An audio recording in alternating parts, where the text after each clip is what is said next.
Bonjour YouTube, donc dans cette vidéo je vais présenter une nouvelle série que je fais concernant le diabète et l'autonomie ou la résilience. Alors pourquoi je fais cette vidéo? Parce que nous avons, Safa et moi, un enfant de 9 ans, Iliane, qui a été diagnostiqué diabétique type 1 il y a un peu plus d'un an. Et donc nous avons dû, après la phase très difficile de démarrage et d'acceptation de la part de la famille de cette nouvelle donnée, j'ai repris mes réflexes de survivor, même si c'est pas le bon terme, concernant la gestion du diabète de mon enfant. Donc je vais faire une série où je vais parler principalement de l'autonomie et de la résilience. L'autonomie, c'est comment être le moins dépendant principalement des ressources d'approvisionnement, enfin de la logistique d'approvisionnement. Et deuxièmement, la résilience, c'est qu'est-ce qu'on met dans un sac d'évacuation et qu'est-ce que l'on prépare pour une perte de la normalité. Vous savez que en tant que survivor, ce sont nos deux principales préoccupations, c'est l'autonomie et la résilience. Donc aujourd'hui, cette vidéo est tournée en février 2021. Parce que des fois dans YouTube, on a besoin de dates, parce que les choses changent et tout.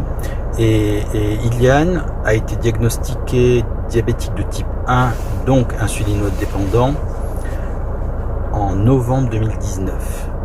Donc ça fait un peu plus d'un an.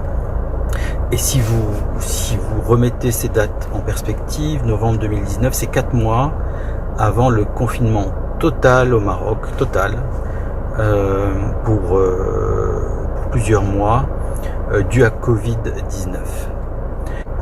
Donc qu'est-ce qui s'est passé? Déjà suite à son diagnostic, par réflexe de survivor, premièrement, et parce que Iliane était traitée en France et que nous résidons au Maroc, j'avais fait 6 mois de stock sur la plupart de ces médicaments au sens large.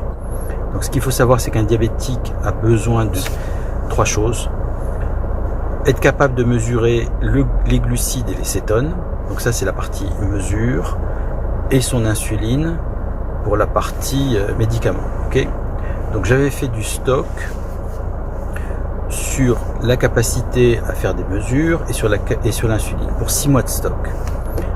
Alors j'avais fait l'effort de regarder ce qui était disponible ici au Maroc, et la moitié de son traitement était disponible, c'est-à-dire qu'il est sur un schéma Lantus Novorapid. Il se trouve que et en plus c'est un enfant, donc il a besoin de demi-unités parce que son traitement et ses doses d'insuline sont petites. Et il se trouve qu'au Maroc c'est très difficile d'avoir des stylos demi-unités, donc on les avait ramenés avec nous de France. Et on a les cartouches Penfield pour les stylos Novopen Eco, mais les cartouches Lantus pour les stylos Junior Star n'existent pas au Maroc. En fait, elles existent, mais à cause de Covid, il y a eu rupture de stock. Donc, première leçon qu'on a appris pendant Covid, c'est il peut y avoir des ruptures de stock, et les avions se sont presque arrêtés, donc c'était plus possible de faire venir nos médicaments de l'étranger.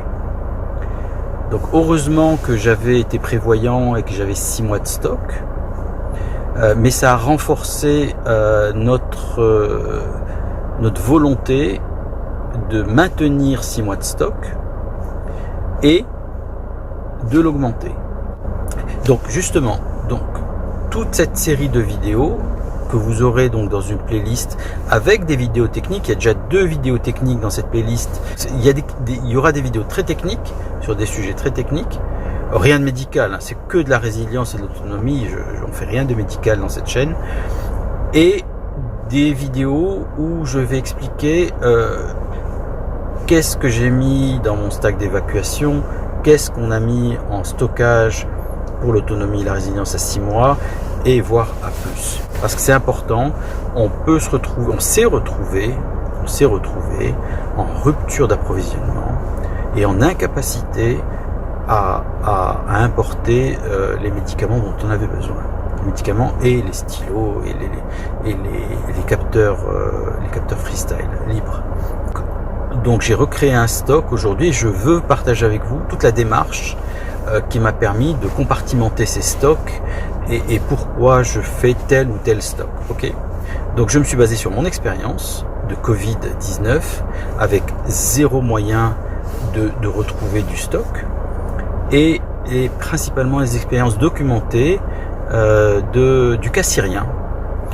Il se trouve qu'il y a de la documentation sur la gestion du diabète en Syrie suite à la guerre et c'est transposable, hein. On n'est pas en guerre, mais si on venait pour une raison ou une autre à être en rupture d'approvisionnement, on se retrouverait dans le cas ce qu'on appelle en anglais des war zones où les gens ont besoin de traitement et tout ce qu'ils font pour avoir leur traitement. Okay. Donc on va aborder tous ces sujets-là, c'est-à-dire les quantités à stocker, comment on les stocke, parce que on a deux problèmes à régler qui sont les dates de péremption et pour tout, et le froid, la gestion du froid, parce que l'insuline se conserve entre 2 et 8 degrés et s'utilise à moins de 28 degrés.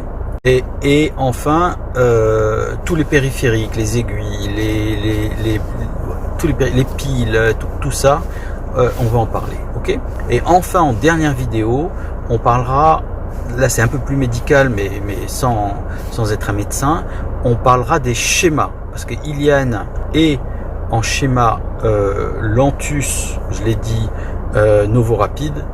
C'est pas un schéma, c'est pas le bon schéma si on venait à perdre toute normalité.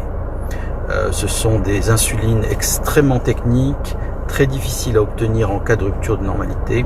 Et en cas de rupture de normalité, il faut revenir à des vieilles insulines, ce qu'on appelle les vieilles insulines, qui sont sur des schémas différents avec des protocoles d'injection dans la journée différents.